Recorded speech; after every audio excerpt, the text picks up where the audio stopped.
Quatrième et dernier épisode de cette thématique de septembre sur les grands maréchaux de l'Empire, et autant vous dire qu'on termine avec du lourd, du très lourd, le maréchal Lannes. En 5 ans de petite histoire, je n'ai jamais fait de vidéo sur Lannes. Beaucoup de gens me la réclament et me demandent pourquoi. Eh bien c'est simple, j'avais trop peur de mal faire. Mais pour cette thématique, je ne pouvais pas passer à côté. Il est temps pour moi de vous parler de mon maréchal favori. Évidemment, je ne pourrai pas vous dire tout ce que je voudrais en 10 minutes, mais c'est comme ça. Et j'en profite aussi pour rappeler une énième fois que non, je ne suis pas un descendant du maréchal Lannes. J'ai pris ce pseudonyme en hommage justement à cet homme incroyable que j'admire beaucoup. J'ai d'ailleurs fait une vidéo sur ma chaîne YouTube où je réponds à cette question et à bien d'autres, donc je vous invite à la visionner si ça vous intéresse et à vous abonner à ma chaîne au passage, Christopher Lannes. Bref, aujourd'hui on va parler d'un chef de guerre exceptionnel, l'un des rares vrais amis de Napoléon qui était l'incarnation de la bravoure et qu'on surnommait l'Achille de la Grande Armée, et dont l'empereur disait qu'il était l'un des militaires les plus distingués qu'ait eu la France. Il a participé à quasiment toutes les victoires glorieuses de l'Empire et s'est distingué un nombre incalculable de fois par ses talents de tacticien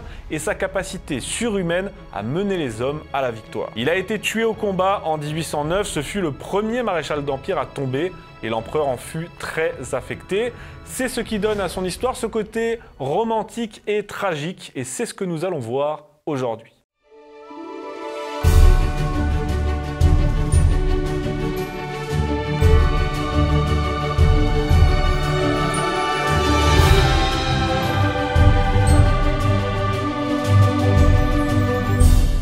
Encore une fois, tout comme Murat, tout comme Ney, Lannes, c'est un destin exceptionnel puisqu'à l'origine, il est fils d'un modeste garçon d'écurie né en 1769 dans un petit village du Gers, Lectoure, que je vous invite à visiter. Moi, j'ai déjà fait mon pèlerinage. Il débute comme apprenti teinturier, mais dès la Révolution, dont il épouse les idées, personne n'est parfait, il s'engage dans le bataillon des volontaires du Gers et plus jamais il ne quittera l'armée. Et dès ses débuts, il se distingue par son courage exceptionnel et sa capacité à entraîner la troupe. Il s'expose énormément et c'est pourquoi il sera autant blessé tout au long de sa carrière, et c'est pourquoi aussi il va rapidement gravir les échelons. Il combat ensuite en Italie et c'est là que le général Bonaparte le remarque et que l'ascension se poursuit. Il sera ensuite de tous les combats ou presque, sera fait maréchal en 1804, puis duc de Montebello, ne manquera jamais de s'illustrer à la bataille en faisant étalage à la fois de son courage à toute épreuve, mais aussi de ses talents de manœuvrier et de tacticien. Vous voyez, avec Murat, Ney ou Davout, on arrive à dégager dans leur carrière des événements marquants, des batailles où ils se sont distingués plus que d'habitude. Mais avec Lannes, le problème, c'est que le mec a été incroyable absolument tout le temps. Murat, on a la campagne de Prusse et la charge d'Eylau. Ney, c'est Friedland et la Moskova. Davout, c'est Auerstedt. Lannes, c'est les guerres de l'Empire, c'est simple. Donc après avoir servi fidèlement Napoléon, malgré son dégoût croissant de la guerre, le maréchal Lannes est mortellement blessé en 1809 suite à la bataille d'Essling et meurt des suites de ses blessures après une longue et déchirante agonie. Napoléon sera extrêmement touché par la mort de celui qu'il considérait comme l'un de ses rares amis et lui fera rendre tous les hommages possibles, le faisant notamment entrer au Panthéon. Et c'est ce qui rend l'histoire de Lannes particulière, car c'est le premier maréchal tombé au combat et surtout, ça rend son épopée à la fois tragique et romantique, et pour beaucoup d'autres raisons. C'est ce qu'on va voir maintenant avec les principaux faits de gloire qui ont marqué sa vie. La première fois où Bonaparte le remarque, c'est donc pendant la campagne d'Italie et plus précisément lors de la bataille de Dego. Puis c'est à Lodi où il montre l'exemple avec d'autres généraux en chargeant sur le pont pour entraîner les hommes. Lors de la bataille d'Arcole, Lannes est blessé par 2 fois et doit être emmené à l'arrière pour y être soigné. Mais quand il apprend que Bonaparte s'apprête à mener une charge désespérée sur le pont à la tête de ses hommes, c'est le fameux tableau avec le drapeau, il n'hésite pas une seconde et, ne pouvant marcher, monte à cheval pour le rejoindre. Et lorsque Bonaparte, face à la contre-offensive autrichienne, sera propulsé par-dessus la rambarde, tombant dans la boue, ça c'est moins connu, et à 2 doigts d'être capturé ou pire, c'est Lannes, le champion des causes perdues, écrit Jean-Claude Dammam, qui s'élance sur sa monture pour le dégager et lui sauver la vie. Dès lors, les 2 hommes ne vont plus se quitter. Lannes est en Égypte où il est blessé plusieurs fois, il manque même d'être égorgé lors du terrible siège de Saint-Jean d'Acre. Devenu un ami proche de Bonaparte, il participe au coup d'État du 18 Brumaire, puis à la la deuxième campagne d'Italie où il remporte sa première victoire personnelle lors de la bataille de Montebello. C'est pourquoi il sera fait duc de Montebello plus tard. À Marengo aussi, il joue un rôle décisif en contenant les Autrichiens par des manœuvres brillantes et une combativité exemplaire en attendant l'arrivée salvatrice de Décès. Il est logiquement fait maréchal d'Empire en 1804 et en 1805 à Austerlitz, il commande le 5e corps et culbute l'aile droite des Austro-Russes avec panache. Le soir, il écrit à sa femme « Nous avons tout culbuté », c'est-à-dire tout tué ou pris. On n'a jamais vu un carnage pareil. En 1806, lors de la campagne de Prusse, c'est lui qui bat l'armée du prince Louis-Ferdinand à Saalfeld, un combat au cours duquel le prince prussien trouve d'ailleurs la mort. Lannes lui rendra les honneurs, mais Napoléon n'en aura strictement rien à carrer puisque c'était l'un des principaux fauteurs de guerre du côté des Fritz. Il est ensuite à Iéna, puis s'illustre à Friedland en 1807 en faisant ce qu'on peut appeler en langage d'époque une véritable dinguerie. Oui, dinguerie, vous pouvez vérifier, c'est dans le bulletin de la Grande Armée. Non, mais vérifiez pas, c'est faux. En gros, avec 20 000 hommes, il va tenir tête pendant de longues heures aux 80 000 hommes de Benningsen, c'est-à-dire toute l'armée russe en attendant l'arrivée de Napoléon et du reste de la Grande Armée. Et durant tout ce temps, malgré son infériorité numérique écrasante, il va parvenir à faire croire à l'ennemi qu'il est beaucoup plus nombreux en manœuvrant avec habileté et rapidité et en se servant intelligemment du terrain. S'ensuit une période sombre en 1808 où il est envoyé en Espagne pour rétablir l'ordre.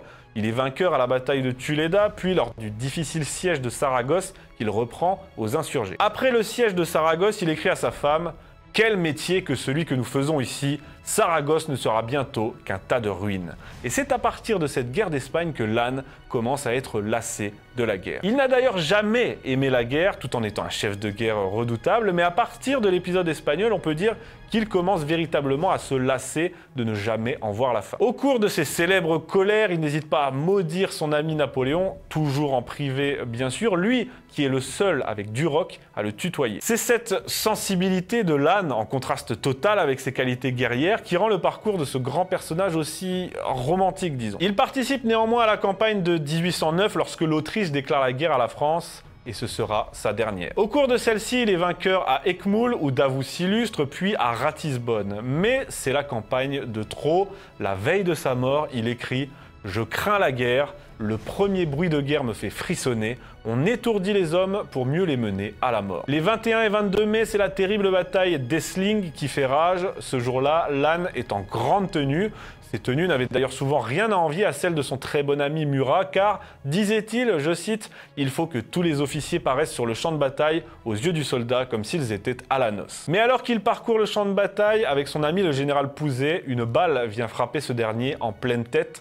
Lannes s'éloigne et s'écrie « Ah, cet affreux spectacle me poursuivra donc toujours. » Puis il s'assoit sur une petite butte tout en se cachant les yeux pour s'épargner ce triste spectacle. C'est alors qu'un boulet de 3 livres, qui avait ricoché, vient lui frapper la rotule gauche, brisant ses os et sectionnant ses ligaments. Le maréchal est gravement touché, la gangrène se répand, on doit même l'amputer. Il agonise pendant 6 jours et réclame l'empereur à son chevet. Lorsque Napoléon arrive, il est complètement bouleversé. Lannes succombe de ses blessures le 31 mai 1809 au petit matin et Napoléon s'écrie « Quelle perte pour la France !» et pour moi. On a raconté que dans ces derniers instants, Lannes avait maudit Napoléon, ce qui est très probablement faux au vu de l'origine et de la datation des sources. L'empereur écrira aussitôt à la femme du maréchal avec laquelle il ne s'entendait pas très bien « Ma peine égale la vôtre, je perds le général le plus distingué de mes armées, mon compagnon d'armes depuis 16 ans, celui que je considérais comme mon meilleur ami. » La dépouille de Lannes est rapatriée en France en grande pompe et les honneurs lui sont rendus tout au long du trajet. C'est le premier maréchal d'Empire tué au combat.